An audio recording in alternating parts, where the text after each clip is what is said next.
सबसे बड़ी खबर से।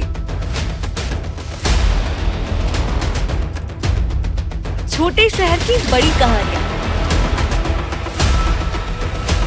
हमने वो देखा जो अनकहा है। अब खबर आपकी उंगलियों पर। खबरों से परे, हर खबर पर हमारा नजरिया। इंडिया टाउन न्यूज, भारत की बात। जनता की आवाज हमारी मुहिम।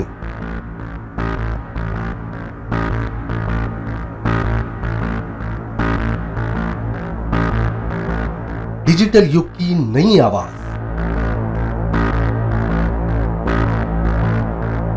जनता का भरोसा, जनता की जीत, जनता का मत, ये सारी चीजें जब दावे करती है, हारती है, तो ईवीएम पर सवाल क्यों? आपके लिए सबसे बेहतरीन हमारा प्रयास। इस वक्त की सबसे बड़ी खबर आपको बता रहे हैं। इंडिया टाउन न्यूज, भारत की बात। नमस्कार, इंडिया टाउन न्यूज के इस बुलेटिन में आप सभी का स्वागत है और मैं हूं आपके साथ प्रगति ठाकुर। समय है इंडिया टाउन न्यूज में छत्तीसगढ़ की खबरों का। खबरों को विस्तार से देखने के पहले आइए डालते हैं उन खबरों पर नजर जो बनी है इस वक्त की सुर्खियां।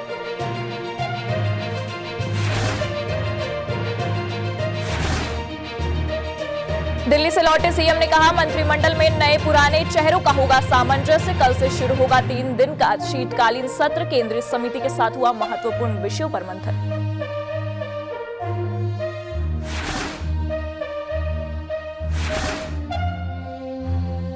दुर्ग में डायरिया का कहर, वार्ड नंबर 10 के 34 लोग बीमार, 5 बीमारों को कराया गया अस्पताल में भर्ती। स्वास्थ्य विभाग ने सर्वे कर घर घर जाकर किया दवा का वितरण। क्षेत्र की हुई साफ सफाई।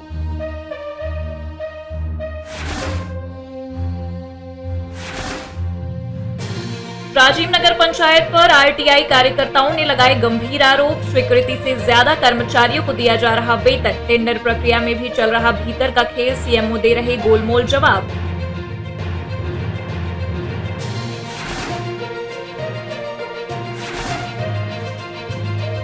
जांजगीर चांपा में निभाई गई पुरानी परंपरा। सीता को ब्याहने बाजे गाजे से पहुंचे लक्ष्मण संग्राम।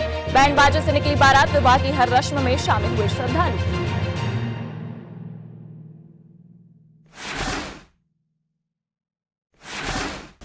और अब खबरें विस्तार से। छत्तीसगढ़ विधानसभा में कल से होने वाले 3 दिवसीय शीतकालीन के विशेष सत्र की शुरुआत को लेकर मुख्यमंत्री विष्णुदेव साय ने दिल्ली से लौटते ही एयरपोर्ट पे मीडिया से मंत्रिमंडल के नामों को लेकर चर्चा की। विधानसभा मंत्रिमंडल के नामों पर अंतिम चर्चा को लेकर दिल्ली में भाजपा के राष्ट्रीय अध्यक्ष जेपी नड्डा और केंद्रीय गृह मंत्री अमित शाह के साथ केंद्रीय समिति की विशेष बैठक दिल्ली में बुलाई गई थी, जिसमें देर रात मंत्रिमंडल के नाम को लेकर चर्चा के साथ मंत्रिमंडल के नामों पर मुहर लग गई है। सुबह रायपुर एयरपोर्ट पर पत्रकारों से चर्चा करते हुए मुख्यमंत्री ने कहा कि मंत्रिमंडल के विस्तार को लेकर हमने आला कमान से चर्चा की। नए और पुराने चेहरे को मिलाकर मंत्रिमंडल का विस्तार होगा। मुख्यमंत्री ने कहा कि बहुत जल्द ही मंत्रिमंडल का विस्तार होगा। आलाकमान से चर्चाएं हो चुकी हैं। मुख्यमंत्री विष्णुदेव साय दिल्ली में बैठक के बाद राजधानी रायपुर पहुंचे हैं। गृह मंत्री श्री अमित शाह जी से मुलाकात हुई। आदरणीय राष्ट्रीय अध्यक्ष श्री जेपी नड्डा जी से मुलाकात हुई है और कुछ चर्चाएं हुई हैं और बहुत शीघ्र मंत्रिमंडल का गठन हो जाएगा। बिल्कुल नए चेहरे भी और पुराने चेहरे भी सब मिला जुला के रहेगा।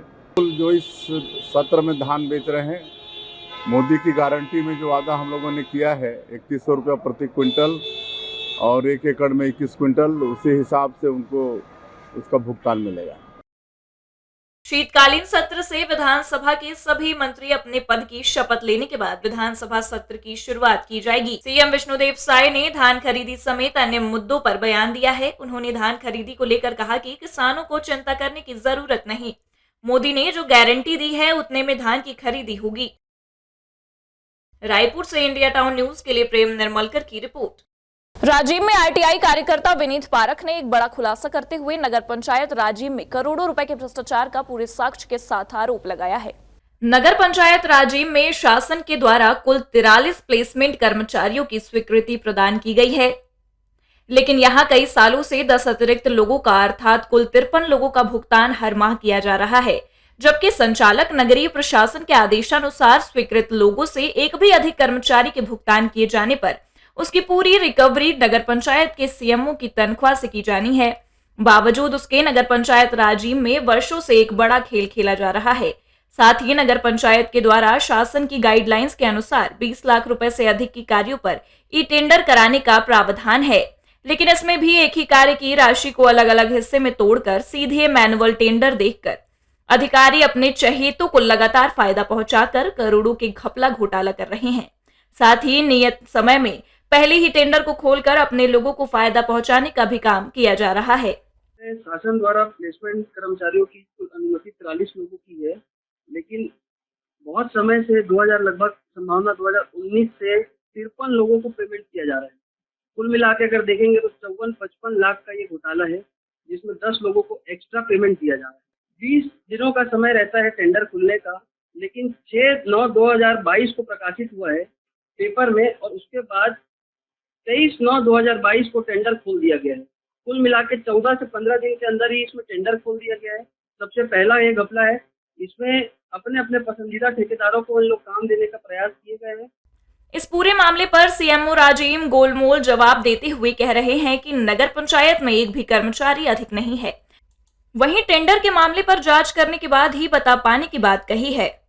नहीं, हमारे यहाँ प्लेसमेंट कर्मचारी 43 हैं और प्लस 10 स्वच्छता कमांडो, कुल 53 वो भी प्लेसमेंट कर्मचारी के में आते हैं? नहीं, वो प्लेसमेंट में नहीं है, लेकिन उनका हम जो पेमेंट है प्लेसमेंट के साथ ही निकालते हैं, इसलिए वो ऐसा दिख रहा है। बाकी हमारे यहाँ एक भी कर्मचारी अधिक नहीं है। ये जैसे कब का है टेंडर और क्या है ना, और किसमें कमीशन खोरी का शिकायत है तो खैर गलत है, लेकिन ये टेंडर जैसा आप बता रहे हैं, ये टेंडर जो लगना था और मैनुअल लगा है ना, तो उसको दिखवा लेते हैं।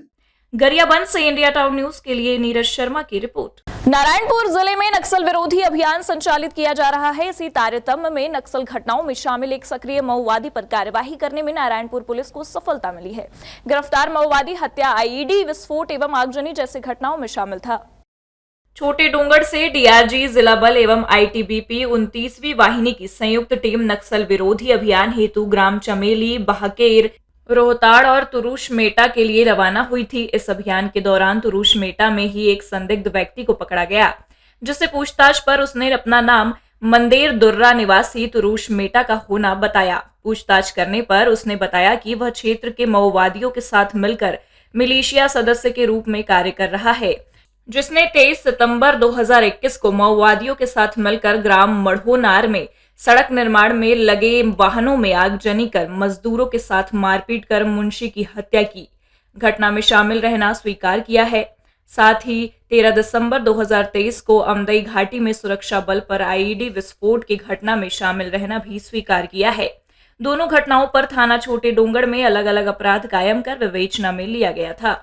सर्चिंग गश्त के ग्राम तुरुष मेटा में एक संदिग्ध व्यक्ति को घेराबंदी कर पकड़ा गया, जिससे पूछताछ करने पर उसने अपना नाम मंदिर दर्रो निवासी तुरुष मेटा का होना बताया, जिससे पूछताछ पर उसने आमदई एरिया कमेटी के अंतर्गत अपने आप को मिलिशिया का सदस्य होना स्वीकार किया गया। एवं पूछताछ पर उसने जो है बताया कि 23 सितंबर 2021 को मढ़ोनार मार्ग में निर्माण कार्य में लगे वाहनों में आगजनी कर मजदूरों के साथ मारपीट कर मुंशी की हत्या की घटना में शामिल होना स्वीकार किया। एवं 13 दिसंबर 2023 को आमदई घाटी में सुरक्षा बल पर जो है आईडी विस्फोट कर फायरिंग की घटना में भी जो है माओवादियों के साथ शामिल रहना और घटना में संलिप्त रहना स्वीकार किया गया है। गिरफ्तार माओवादी 23 सितंबर 2021 को माओवादियों के साथ मिलकर ग्राम मढ़ोनार में सड़क निर्माण में लगे वाहनों में आगजनी कर मजदूरों के साथ मारपीट कर मुंशी संदीप जाना की हत्या की घटना में शामिल था और दिनांक 13 दिसंबर 2023 को अमदई घाटी में सुरक्षा बल को जान से मारकर हथियार लूटने की नीयत से आईईडी विस्फोट कर फायरिंग की घटना में शामिल था, जिसमें एक जवान शहीद हो गया था। थाना छोटे डोंगड़ के इन दोनों मामलों में आरोपी मंदेर दुर्रा को गिरफ्तार कर न्यायिक रिमांड पर न्यायालय पेश किया गया। नारायणपुर से इंडिया टाउन न्यूज के लिए संतनाथ उसेंडी की रिपोर्ट। दुर्ग के बघेरा रेलवे क्रॉसिंग के पास देर रात पुरानी रंजिश को लेकर आरोपियों ने एक युवक की हत्या कर दी। कोतवाली पुलिस ने शव को जिला अस्पताल के मरच्यूरी में भिजवाया है। पुलिस ने बताया कि बेलदार पारा हनुमान मंदिर के पास बघेरा निवासी रॉकी देशमुख को पुरानी रंजिश के चलते कुछ आरोपियों ने रेलवे क्रॉसिंग के पास रोका।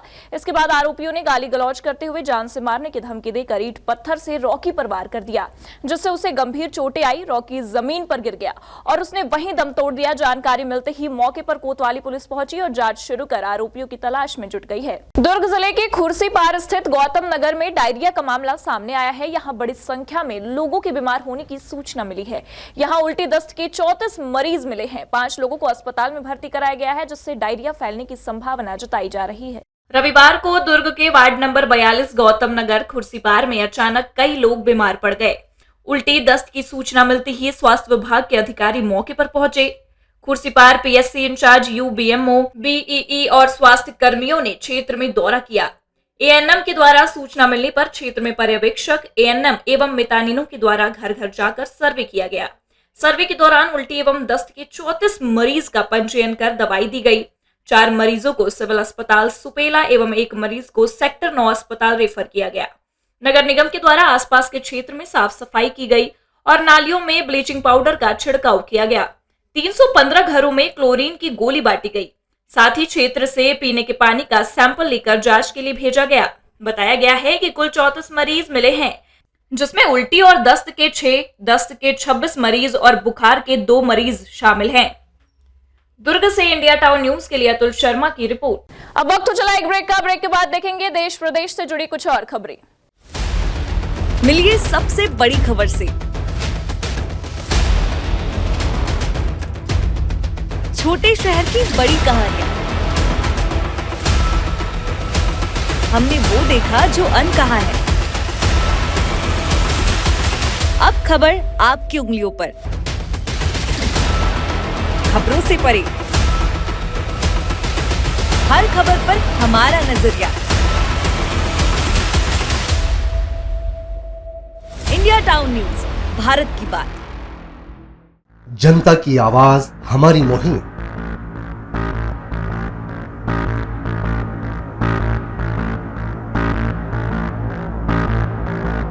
डिजिटल युग की नई आवाज। जनता का भरोसा, जनता की जीत, जनता का मत, ये सारी चीजें जब दावे करती है, हारती है, तो ईवीएम पर सवाल क्यों? आपके लिए सबसे बेहतरीन हमारा प्रयास। इस वक्त की सबसे बड़ी खबर आपको बता रहे हैं। इंडिया टाउन न्यूज, भारत की बात। ब्रेक के बाद आप सभी का स्वागत है। वैसे तो श्रद्धालु राम जन्मोत्सव धूमधाम से मनाते हैं, लेकिन सीताराम विवाह के उत्सव कम ही होते हैं। लेकिन हम आपको ले चलते हैं ऐसी धार्मिक नगरी में जहां हर वर्ष अगहन माह की पंचमी को सीताराम विवाह का आयोजन किया जाता है और नगर में बारात निकालकर मठ मंदिर में बारातियों का स्वागत किया जाता है और विधिवत ब्राह्मणों के द्वारा मंत्रोच्चार के साथ विवाह संपन्न कराया जाता है। छत्तीसगढ़ की प्राचीन धार्मिक नगरी माता शबरी की नगरी के मठ मंदिर में अगहन की पंचमी तिथि रविवार 17 दिसंबर को सीताराम विवाह का आयोजन किया गया। मठ मंदिर के मठाधीश महंत राम सुंदर दास ने बताया कि मंदिर परिसर में सीताराम विवाह रस्म से 9 दिन पहले मठ मंदिर परिसर में राम कथा का आयोजन किया जाता है, जहां भगवान राम के जन्म से लेकर वनवास और रावण वध और राज्य अभिषेक तक की कथा कही जाती है और 9वें दिन पूरे शिवरी नारायण नगर में भव्य बारात निकाले जाने की परंपरा है, जिसे आज भी नगर के लोग बड़ी श्रद्धा और आस्था के साथ स्वागत करते हैं।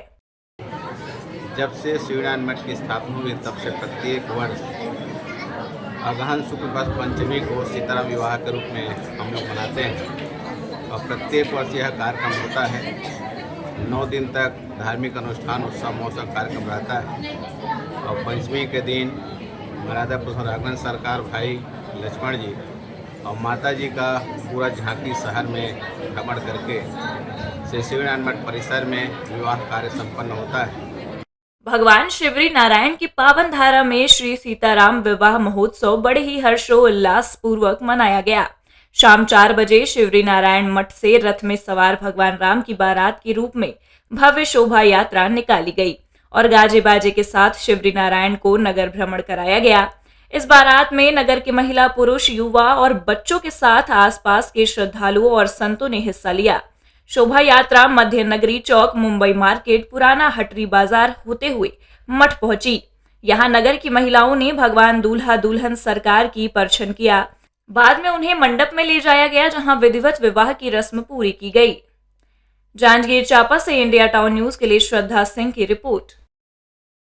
अयोध्या के श्री राम मंदिर से आए अक्षत कलश का मां नागेश्वरी मंदिर में भव्य स्वागत किया गया, जिसके बाद भक्तों ने विशाल शोभा यात्रा निकाली। इस दौरान भक्ति भाव में डूबे क्षेत्रवासी जय श्री राम के नारे लगाते हुए पूरे मरवाही क्षेत्र में निकले। अयोध्या के श्री राम मंदिर से आए अक्षत कलश यात्रा का मरवाही के मां नागेश्वरी मंदिर कुम्हारी में मरवाही क्षेत्र के भक्त श्रद्धालुओं ने गाजे बाजे के साथ आतिशबाजी कर भजन कीर्तन कर जोरदार भव्य स्वागत किया, जहां मरवाही क्षेत्र में जय श्री राम के नारे गूंजायमान रहे। इस मौके पर सैकड़ों कार्यकर्ताओं के साथ मरवाही विधायक प्रणव मरपच्ची अयोध्या के श्री राम मंदिर से अक्षत कलश यात्रा में शामिल होकर आरती कर पूरे जिले वासियों के सुख समृद्धि की कामना की। इस मौके पर मीडिया से बातचीत करते हुए मरवाही विधायक प्रणव मरपच्ची ने कहा कि अयोध्या के श्री राम मंदिर सभी हिंदू सनातन धर्म अनुयायी के लिए गर्व की बात है। हमें गर्व है कि हम भारत की मिट्टी में पैदा हुए हैं। मैं पूरे भारत देश में राम राज्य के साथ पूरे जिला वासियों के लिए मंगल कामना करता हूँ। बहुत ही हर्षोल्लास का हमारे पूरे भारतवर्ष के लिए है और साथ ही साथ जो है आज कलश यात्रा हमारे कुम्हारी ग्राम में पहुँचे। हम बहुत खुश हैं इससे। धर्म जागरण का काम हो रहा है, इससे समस्त हिंदू समाज जो है जागृत हो रहे हैं और खुशी की विषय है ये अक्षत कलश जो हमारे यहाँ पहुँचे हैं और आज कुम्हारी से मरवाही तक जो है अक्षत कलश यात्रा जो है निकाला जा रहा है। ये क्षेत्र के लिए बहुत ही गर्व की विषय है। गर्व का विषय है कि 500 सालों की दास्ता को खत्म करने का ये प्रतीक है। आज अयोध्या में भव्य राम मंदिर बनकर लगभग तैयार हो चुका है और 22 जनवरी को हमारे देश के यशस्वी प्रधानमंत्री माननीय नरेंद्र मोदी जी के द्वारा प्राण प्रतिष्ठा का कार्यक्रम वहाँ रखा गया है और आप देख रहे हैं पूरे भारतवर्ष में एक हिंदुत्व का जो ऊर्जा प्रवाहित हो रहा है सभी आमजनों में, वह एक यह अक्षत कलश ऊंची का प्रतीक है। अक्षत कलश के माध्यम से पूरे ग्राम पंचायतों में ये अक्षत कलश भ्रमण करेगा और पूरे ग्राम में एक हिंदुत्व का संचार करेगा। जीपीएम से इंडिया टाउन न्यूज के लिए प्रयास केवर्थ की रिपोर्ट। कोंडागांव जिले के फरसगांव ब्लॉक के चिचाड़ी पुल के नेशनल हाईवे 30 पर एक ट्रक ने ट्रैक्टर ट्रॉली को पीछे से ठोकर मार दी, जिसके चलते ट्रैक्टर ट्रॉली रोड के बीचों बीच पलट गया। ट्रक की टक्कर से ट्रॉली के पलटने से ट्रैक्टर में बैठे 2 मजदूर घायल हो गए, जिन्हें उपचार के लिए फरसगांव अस्पताल में भर्ती किया गया। ट्रैक्टर और ट्रॉली के बीच रोड में पलटने से रोड से जाम की स्थिति बनी। रोड के दोनों ओर वाहनों की लंबी कतार लग गई। स्थानीय पत्रकारों और पुलिस के द्वारा पलटे हुए ट्रैक्टर और ट्रॉली को सीधा करवाया गया और यातायात को सुचारू रूप से संचालित करवाया गया। इस दुर्घटना में ट्रॉली में सवार चिचाड़ी निवासी सूरज मरकाम और मायाराम नेताम घायल हो गए हैं, जिन्हें फरसगांव अस्पताल भेजा गया है। बताया जा रहा है कि ट्रैक्टर ग्राम चिचाड़ी का है, जिसमें मजदूर फरसगांव से काम करने के बाद अपने घर वापस जा रहे थे। इसी दौरान पीछे से आ रहे ट्रक ने ट्रैक्टर को ठोकर मार दी। कोंडागांव से इंडिया टाउन न्यूज के लिए रामकुमार भारद्वाज की रिपोर्ट। बस्तर पुलिस द्वारा एक ओर आपराधिक तत्वों के विरुद्ध कार्यवाही की जा रही है, दूसरी ओर सामुदायिक पुलिसिंग के अंतर्गत आम जनता से समन्वय स्थापित कर बेहतर पुलिसिंग की ओर कार्य किए जा रहे हैं। ज्ञात हो कि पूर्व में बस्तर जिले के साइबर सेल एवं थानों में लोगों के मोबाइल गुमने के संबंध में सूचना एवं आवेदन पत्र प्राप्त हुए थे, जिस पर वरिष्ठ पुलिस अधीक्षक जितेंद्र सिंह मीणा के द्वारा संज्ञान लेकर गुम मोबाइल की पतासाजी हेतु अतिरिक्त पुलिस अधीक्षक माहेश्वर नाग एवं उप पुलिस अधीक्षक गीतिका साहू नोडल अधिकारी साइबर सेल के पर्यवेक्षण में साइबर सेल की टीम के द्वारा गुम मोबाइलों की पता तलाश हेतु टेक बैक योर प्रॉपर्टी नामक विशेष अभियान चलाया गया है। इस अभियान के अंतर्गत साइबर सेल द्वारा 100 गुम मोबाइल सेलफोन अलग अलग जगहों से बरामद कर इन मोबाइल को जगदलपुर के शौर्य भवन स्थित पुलिस ऑडिटोरियम लालबाग में संबंधित मोबाइल धारकों को बुलाकर 100 नग मोबाइल वरिष्ठ पुलिस अधीक्षक जितेंद्र सिंह मीणा के द्वारा संबंधित मोबाइल स्वामियों को विधिवत सुपुर्द नामे पर दिए गए। इन मोबाइल की अनुमानित कीमत 12 लाख रुपए से अधिक है। पूर्व में भी बस्तर पुलिस के द्वारा 900 नग से अधिक गुम मोबाइल को ढूंढकर संबंधित मोबाइल धारकों को सुपुर्द नामे पर दिए जा चुके हैं। इसके साथ ही वरिष्ठ पुलिस अधीक्षक द्वारा उपस्थित बस्तर के नागरिकों को साइबर सुरक्षा, महिला सुरक्षा, सीसीटीवी कैमरे की उपयोगिता, सोशल मीडिया पर सही उपयोग जैसे महत्वपूर्ण विषयों पर जानकारी देते हुए पुलिस सहयोगी नागरिक बनने हेतु प्रेरित किया गया। जगदलपुर से इंडिया टाउन न्यूज के लिए बासकी ठाकुर की रिपोर्ट। कोरिया जिले के बैकुंठपुर में ब्राह्मण समाज के लोगों ने बड़ी संख्या में सिटी कोतवाली पहुंच थाना प्रभारी रविकांत सहारे को ज्ञापन सौंपा। पूर्व विधायक बैकुंठपुर के खिलाफ कार्यवाही की मांग की।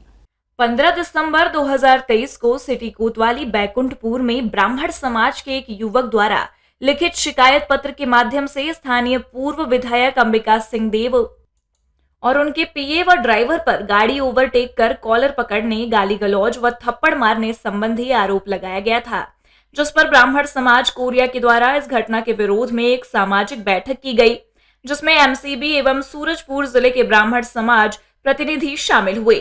बैठक में सर्वसहमति से पूर्व विधायक के खिलाफ निंदा प्रस्ताव पारित किया गया।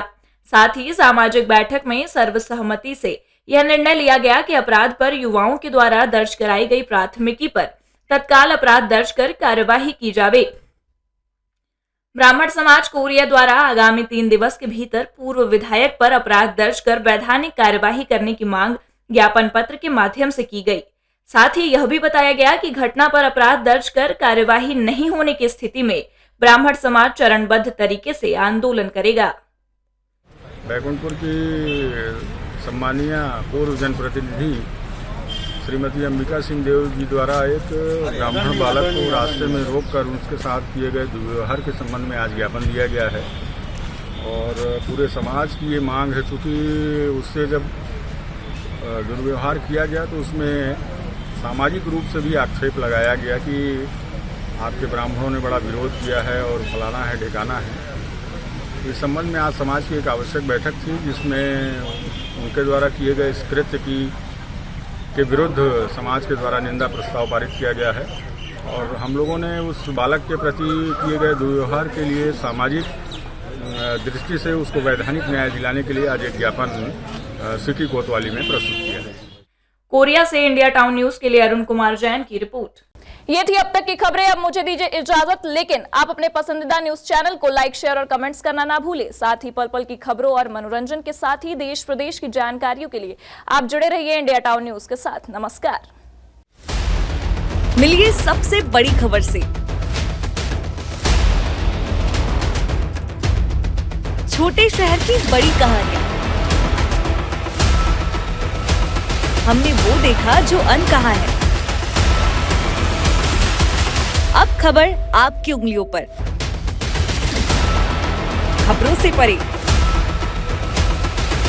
हर खबर पर हमारा नजरिया।